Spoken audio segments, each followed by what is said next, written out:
Greetings and welcome, Twitizens. This is Gary Loper and another episode of the wonderful world of Twitter for business and branding. Our ongoing mission is to help each of you become the master of your own Twitterverse by providing some basic Twitter training to help you reach new audiences, build your brand, generate new traffic, and spread your message across the Twitterverse.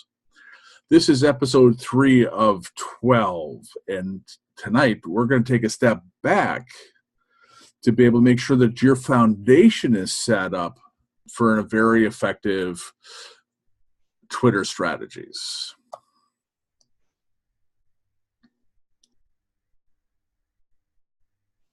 Okay.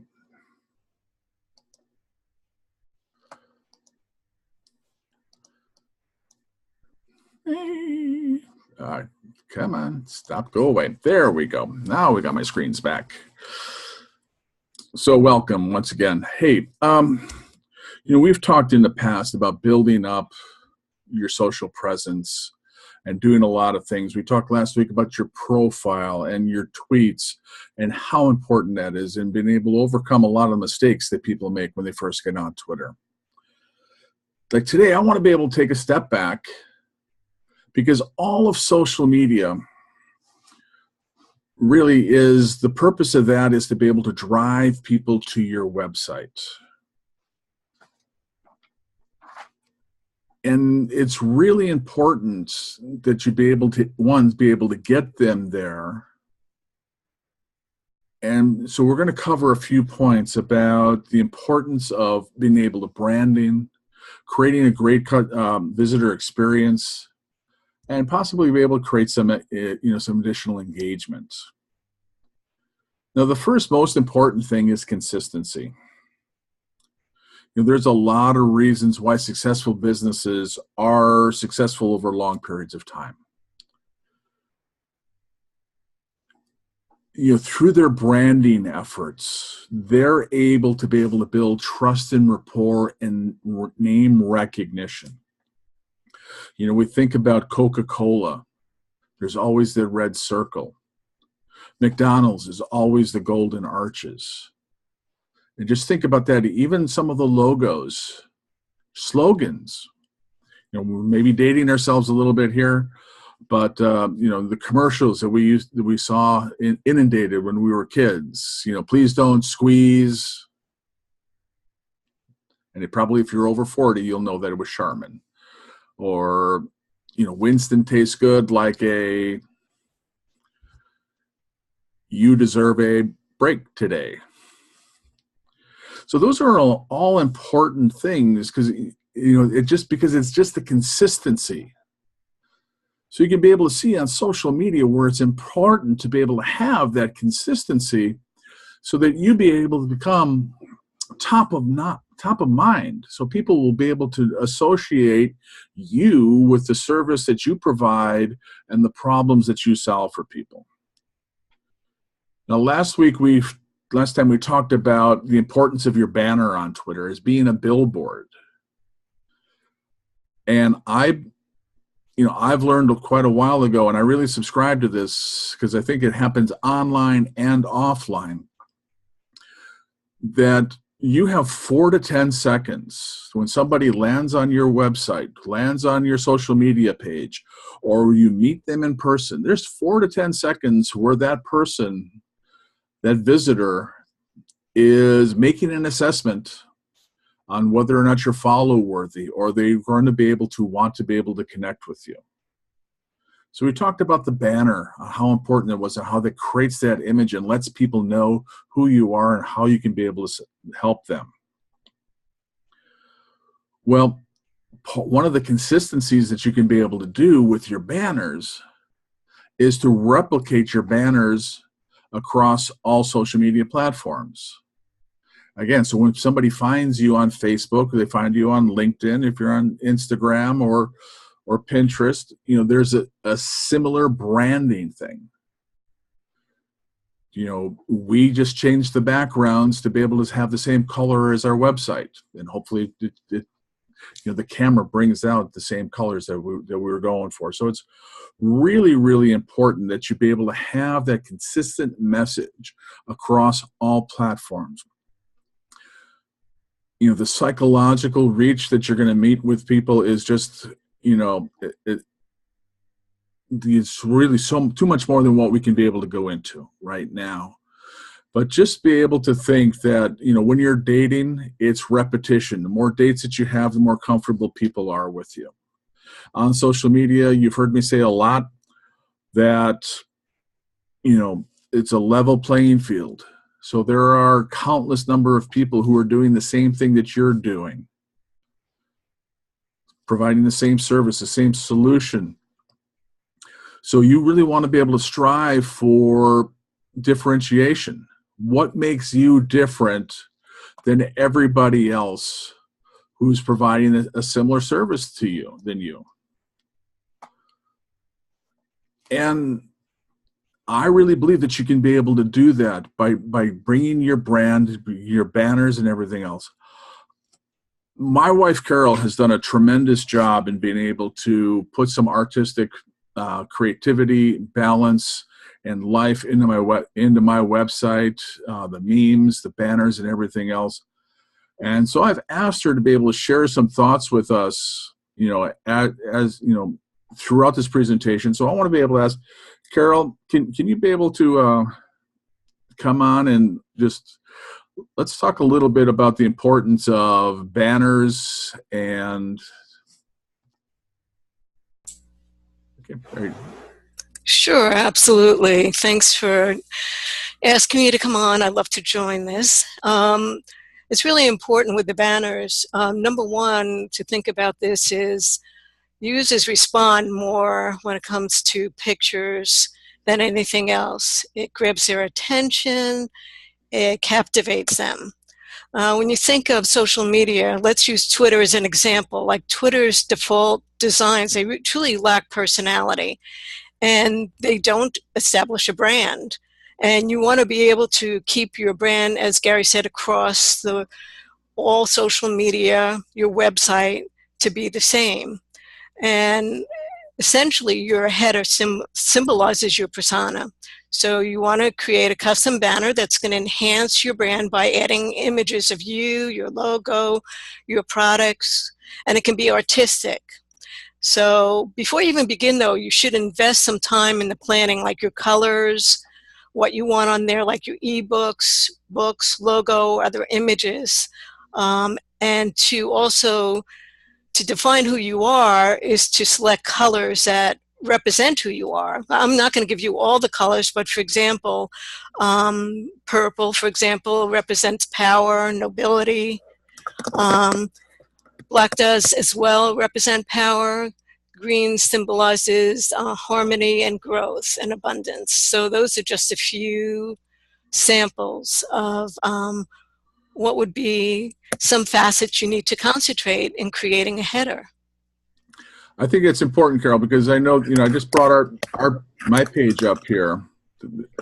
And so, we brought those in. We took, you captured my personality. You looked at things, and so those colors are there.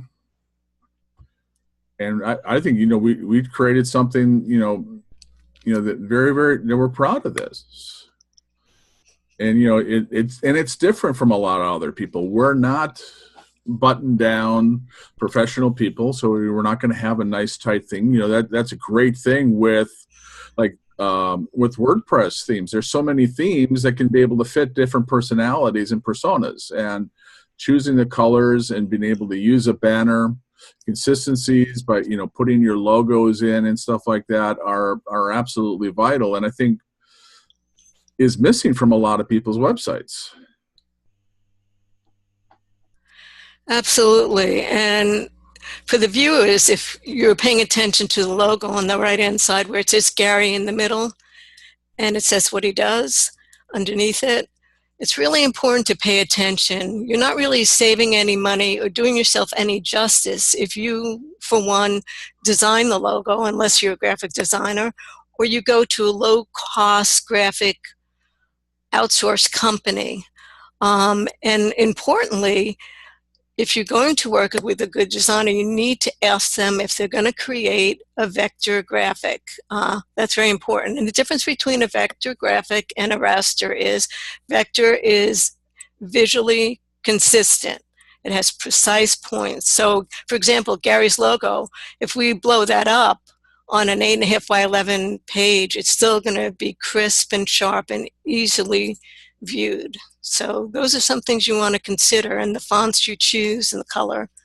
Yeah, I've seen a lot of people do that. You know, they'll have a logo or they'll have some art image, and they'll put it up on, you know, different sites or different things, and, you know, and there are little different tweaks and everything else in different sizes, but things will come by distorted. They'll be grainy, or, you know, they won't take, or, you know, or it's too big for the space allowed.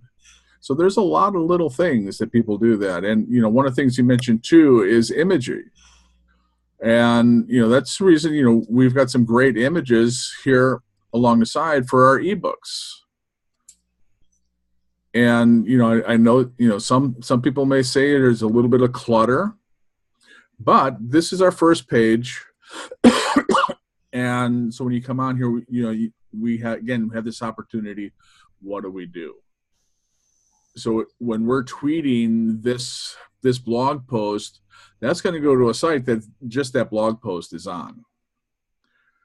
So your landing page, your home page, needs to be able to give people a representative and let them know. And so when I tell people, hey, you know, social media, you know, go to GaryLoper.com and go look for the big blue bird to be able to go find my free Twitter ebook. So, you know, it's something I can be able to talk to, I can refer to. It's easy to be able to recognize. So, Carol, about branding and consistency, do you have anything else that you want to be able to add? And we can be able to move on. And, you know, I know you've got some other thoughts on landing pages that we're going to talk about in a little bit. Basically, to focus on what your business is going to project and how you wish to be perceived, and how you're going to be a service to your customers, how you're going to help them. That's all integrated into your artwork as well. Right. I think that, you know, that's an important thing too, is readability. You know, I think we've seen some trends in the last year or so where people will have a very dark background and then a colored font, colored text. And, you know, it's very, very difficult to read. It may be hip and trendy, but is the readability out there? And especially if you're, you know, if your target market includes somebody who may be a little bit older and their eyesight might be, you know, maybe a little challenged or something else, and also be able to think about being mobile friendly, and is it readable out there? So there's a lot of factors going there. So I really think that it's invaluable to be able to, if nothing else, get a consultation with a graphic designer, somebody who knows these color palettes and everything else, to be able to get your best image out there that people can be able to find you. Cool. All right, Carol, we're going to check back with you in a little bit, so that, you know, we'll talk about landing pages when we get back to you. Okay. Okay. All right. So, you know, so there's a few other things that I wanted to be able to talk about that are really important about getting your website set up and how it bridges over to social media. Probably the first thing, the first bridge to build is your keywords, your meta tags. And you can be able, and if you don't know them, get together with the person who set up your site, or, you know, I believe that you can just be able to right click on your website and view source, and there'll be a whole bunch of coding information in there, and your meta tags are going to be in there.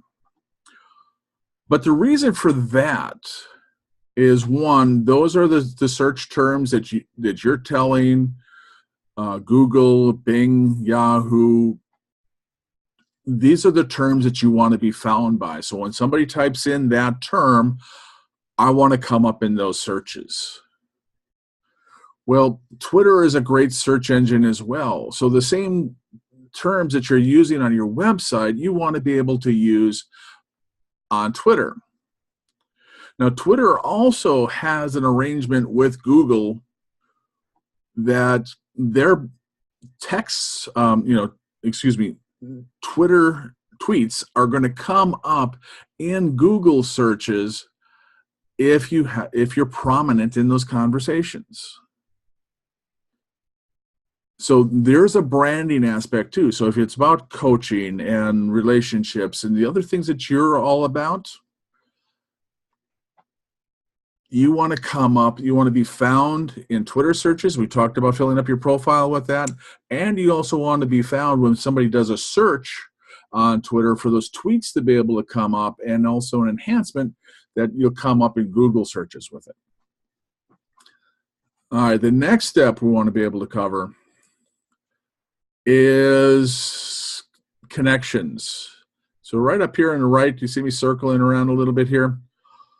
These are your connections to social media accounts. So if somebody comes onto your page, so if they've come to my page from a tweet,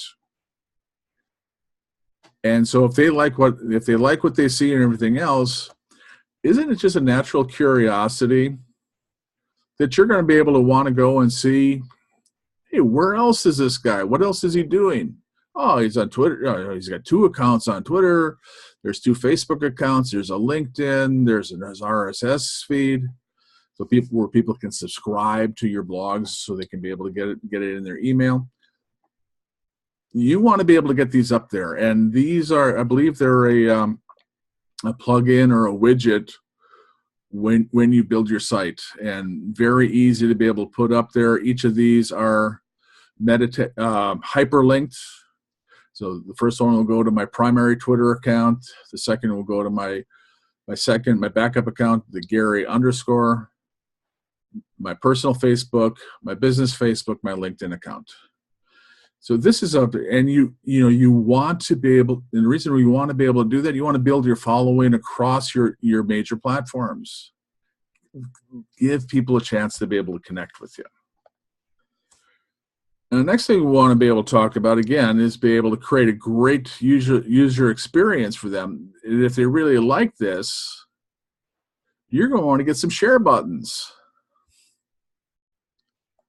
Sharing is caring.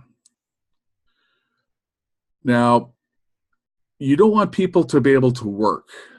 If you're going to be able to invite them to be able to come and be able to read your blog from Twitter, from any other site, and if they like it, and if they want to be able to support you, if it's hard for them to be able to retweet or share it, everything else, they're not going to do it. So you're going to want to be able to make it easy. So right now, if you clicked on this, it's going to come up with the blog title, and it's going to include my Twitter handle.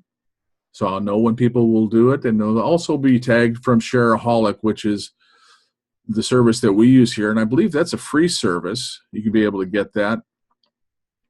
It counts that up. And what's nice is you can be able to pick the primary service sites that they can be shared on.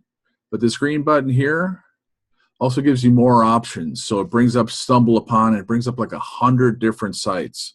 So whoever visits your sites and whatever their primary social media is, or they feel would be a good audience for it, you can be able to let them connect.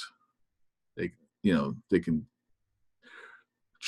and here's the Facebook connection. So these are really, really great tools to be able to use, because that's going to create the engagement and going through there.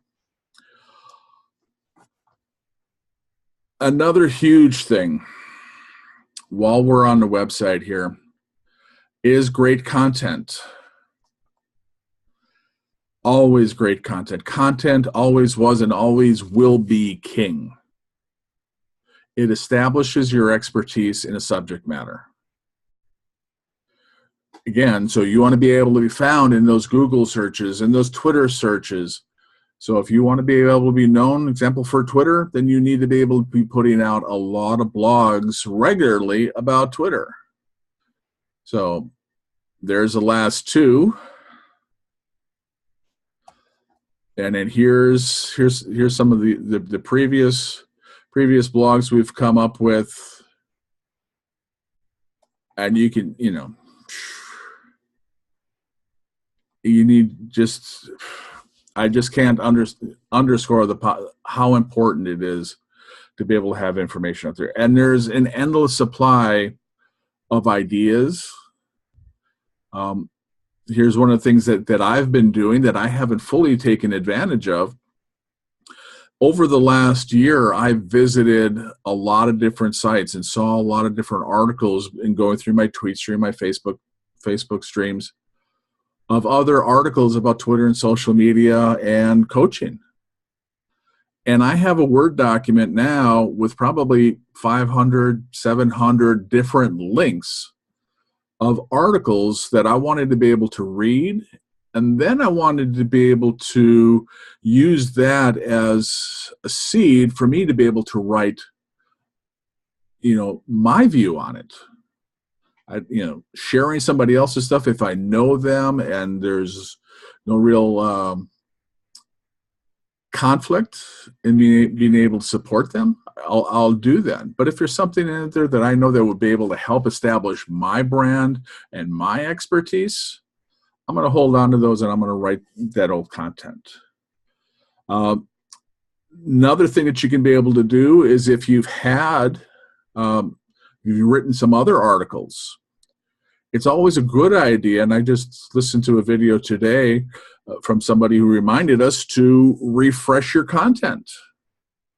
Go back to the stuff that you wrote 5-6 years ago and go through and re-edit and look at it to be able to see, does the advice that you were giving, does that still fit today? Or does that need to be able to be tweaked a little bit to be able to, the world's different this year than it was last year. So we need to be able to, just go back and look at it. And I think one of the biggest things with blogs is consistency. So we just gave you some information about, collecting a bunch of links, writing your perspective, refreshing old blogs and being able to go through there. So that's going to be able to show search engines that you're continually putting new content out.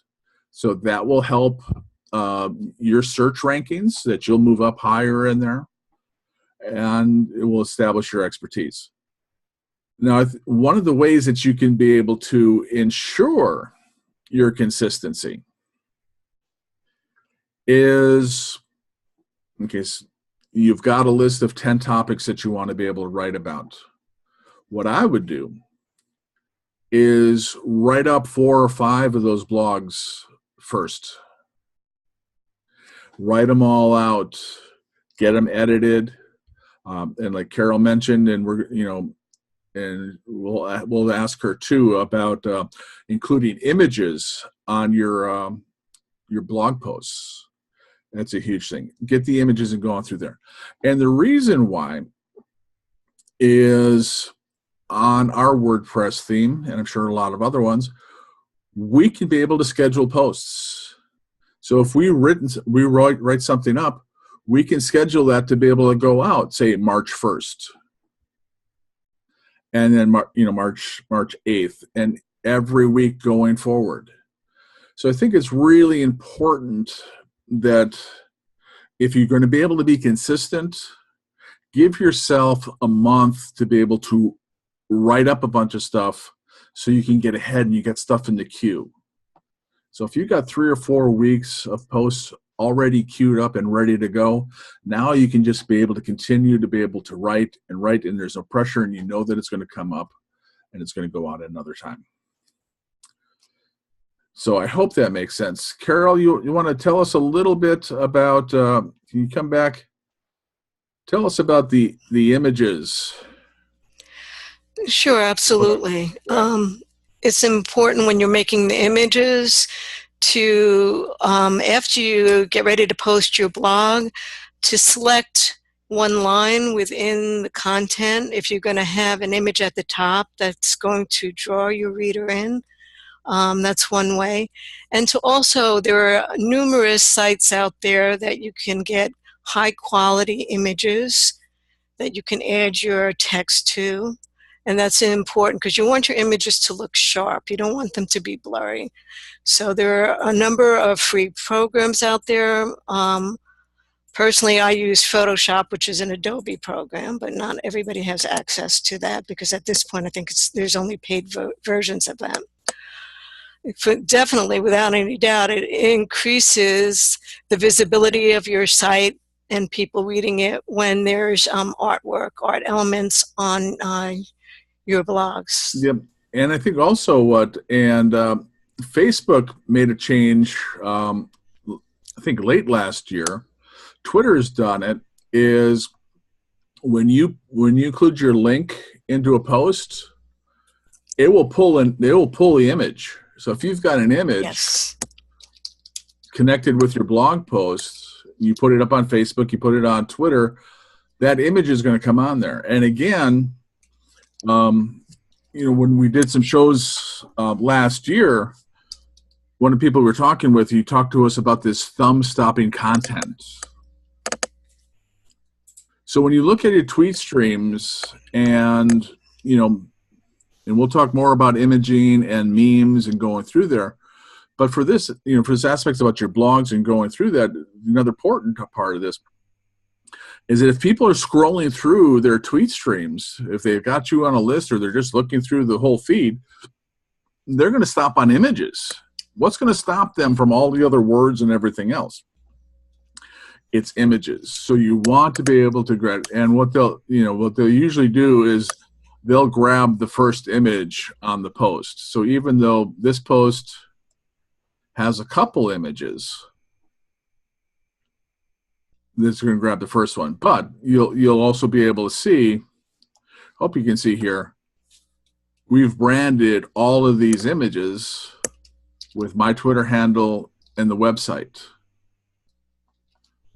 So people may borrow images, and I'm sure, and there's Carol can probably tell us some backdoor stuff I don't want her to go into now, but I'm sure people could find a way to be able to scrub that off if they wanted to, but it's work for a lot of people and they won't do it. So I think that's all right. Carol, you think there's anything more about blog posts and just a website layout as far as branding and consistency that we've covered? So we've covered up the banners and bringing those over, the connections, the share buttons, the pictures, the content. Just two things. Gary, if you scroll to the bottom, I don't know if it's on this particular blog, but if you have supportive content, whether it's a blog, an article that will validate your article, or there's something you want to offer on your website, whether in this case, Gary's offering a free Twitter review. It's always a good idea to put that at the end of your blog. Oh, yeah. That adds value. And then the last thing is, Gary mentioned about taking old articles and making them fresh and editing the content. You can even change the title. If you're going in and you're changing the content, you may want to update it with a new title. Yep. Yeah, great points. Yeah, the call to action, I think that's a great reminder, because if people are here and they're talking about it, this is really a soft opportunity for you to be able to let people know how else you can be able to help them. It's not a hard sell. It's anything. So if it's there, here's a little invitation. Boom. If they want information more, they can be able to go and click. Cool. All right. So let's move on, because now landing pages. And landing pages are vital, because it really becomes, in marketing touches. We've talked about before, and we're going to talk about even more, that back when I went to college from my marketing classes that it was said that it would take 6 marketing touches for people to be able to make a buying decision. Well, now with social media, the numbers are really coming up to about 20 or 30 marketing touches. And I believe that everything counts. So all your marketing touches account. So that's the reason why you need to be able to have list building techniques. So each of these ebooks, these 3 ebooks, this is our Twitter class. These are all list building tools for us, our newsletter. So what you do is you click on these, and we'll just go through. Click here, the master of the Twitterverse. So when you click on that, or you click on any of my links, it's going to bring you to this page. So this is a landing page we created on our website, and we'll show you a landing page on one of our other services, a third-party service that you'll be able to see. So here it is. It's master of Twitterverse, some bullet points about what you're going to be able to learn in the book. Here's a little bio, edification, to be able to help you be able to, let you know that I know what I'm talking about this Twitter stuff. So when you click on this button, that's going to bring you to this landing page. So again, here's another branding opportunity. Every time you can be able to get an image up there, that you'd be able to have an image that's up, because this same image is on my website. And so when people fill this form out, they're going to be able to get a link with the ebook, and then they're going to be on an email list.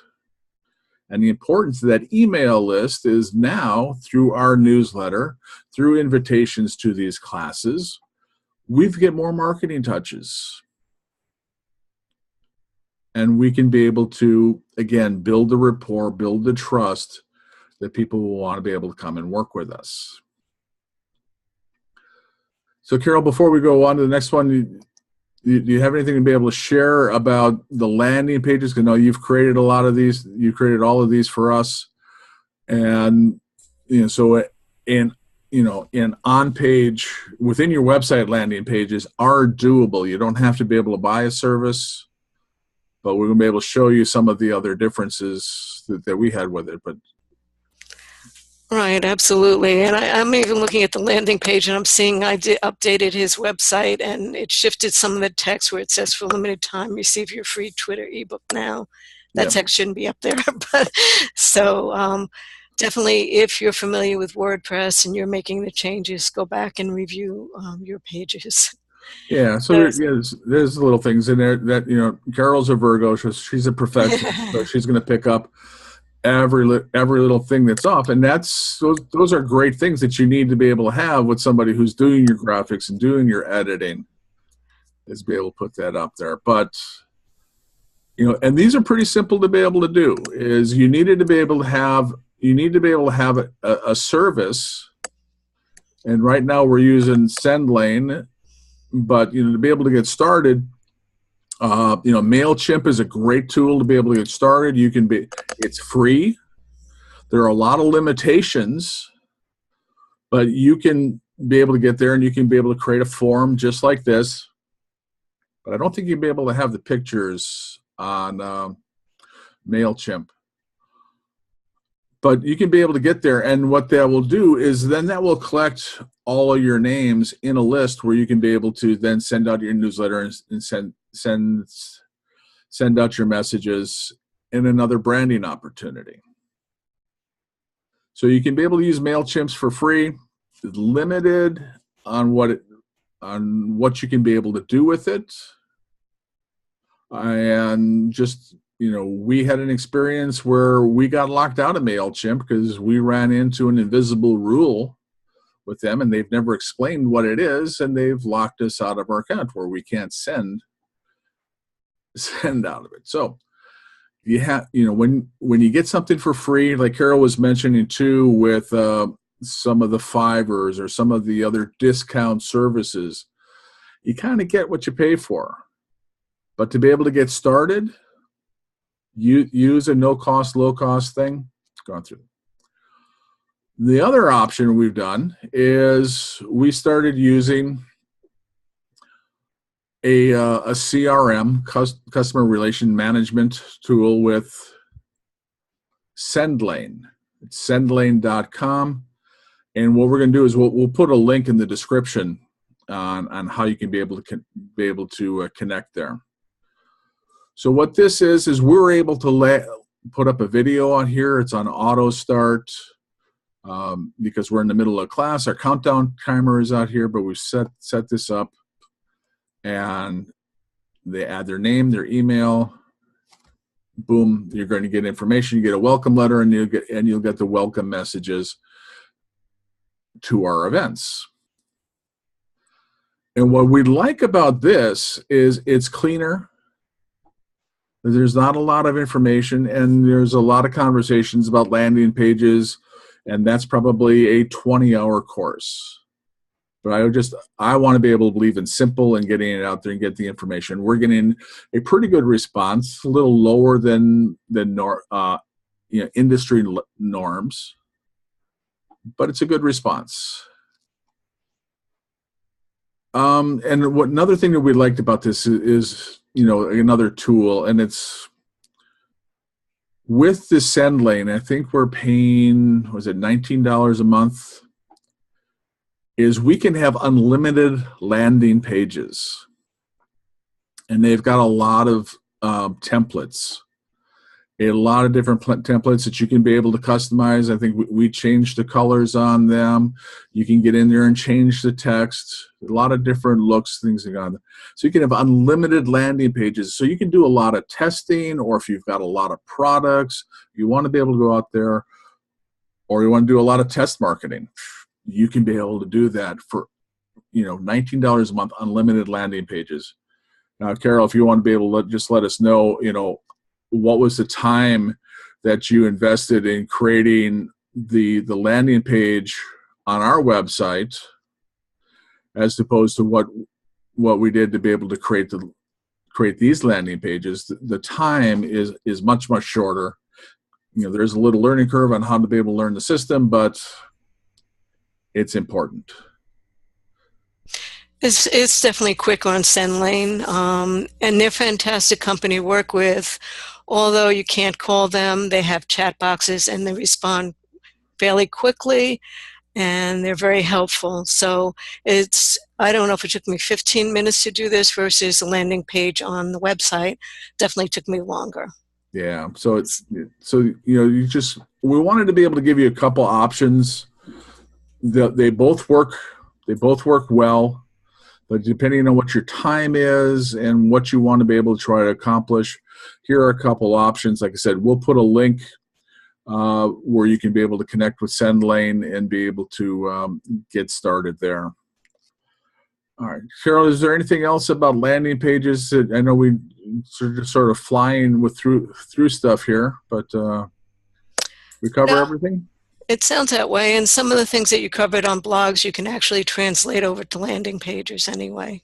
That's the thing about so many aspects of social media and everything else. Everything is interconnected. It's the same rules, the same one with online networking and in-person networking. Where you're talking, even the branding things. I think what you were talking about is the branding. Here's the consistency. So the logo is here. The bird on the enterprise, the name of the event, the name is here. The colors, so they can be able to draw it in. So, okay, when you see a Gary thing, you're going to see something blue. It's going to be easy on your eyes and hopefully calming and relaxed and whatever else is on. So I really think that, we've covered a bunch of stuff. And I think that one of the things that we wanted to be able to talk about here is, you want to be able to look at social media. Again, it's the hub. It's a hub of all of your online activities.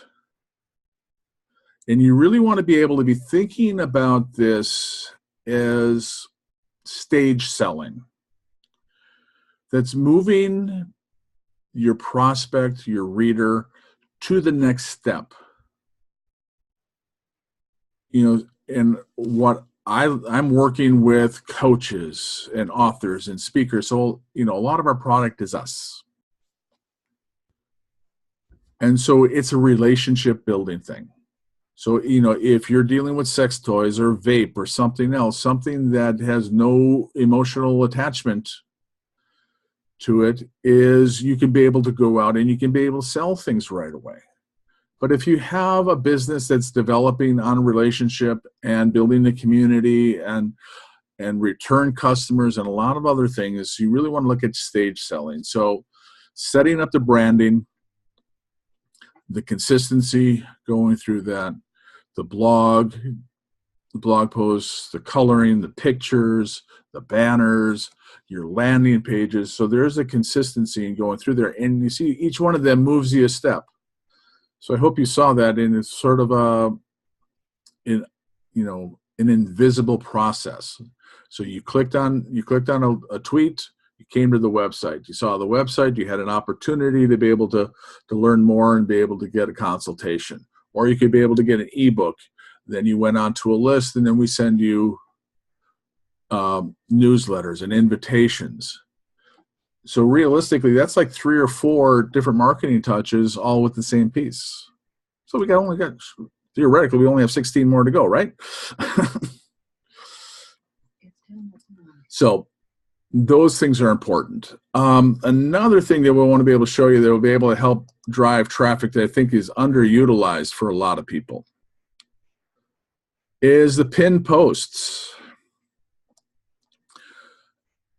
On Twitter, you can be able to pin a post. So what that means is, right here on this arrow, you see this clicking, you can be able to drop down this menu and I can unpin the post, or you can pin the post. I just pinned this post about an hour before we went on. It had 0 retweets and no likes. So you can just be able to see, because it's on the top of the page when everybody comes on, you're going to increase your visibility. So this is great for your blogs or your landing pages, is be able to put that, you put your new blog, pin that up there for a week, or whenever how often you change them. But I've seen things where I've left it up there for a month and I'm getting hundreds of retweets on stuff. So it's just something that you can be able to do. Facebook also allows you to be able to do it on your business page. Same way. So this is the pin post up here. Click on those 3 dots. It give you a menu of things that you can be able to do. So it just gives you an opportunity to, again, create a branding experience, get your name recognition, your website out there, so that anytime that anybody comes and sees any of your stuff, they can be able to come and find you. So I hope that makes some sense. Also want to be able to let you know, Carol shared a lot of information. I know we went through quickly on a lot of these things. But if you go to GaryLoper.com, under the Twitter tab, under Twitter services, you'll see a Twitter headers. And the link will also be down in the description. We'd love to be able to work with you and being able to help you build your banners. Now, you're going to see this for $99. I'm sure I've seen it. People were charging $300 and $500 for a banner. And so, if we can be able to help you, we'd love to be able to do that. So click on that or send an email to Gary@GaryLoper.com or Carol, Caryl, at GaryLoper.com to be able to, see how we can be able to help you with your Twitter banners. So I think that's all we got. So we really appreciate the opportunity to be able to share this information with you. We hope that we can build better relationships with your community, help you become the master of your Twitterverse, and to be able to boldly go into it, into the Twitterverse. There we go. So we want to be able to thank you. So I want to thank Carol for being able to share some information. I know she's a little reluctant, still a little shy to be able to do presentations. So she did a good job being able to come in and be able to share some. She's got 30 years experience being able to build these images and this art, and she's got a family background in art, so you'd be in great hands. So thank you. All right, so we appreciate you. We hope that if we can be able to help you going forward, we're just a tweet away. So until next time, happy tweeting.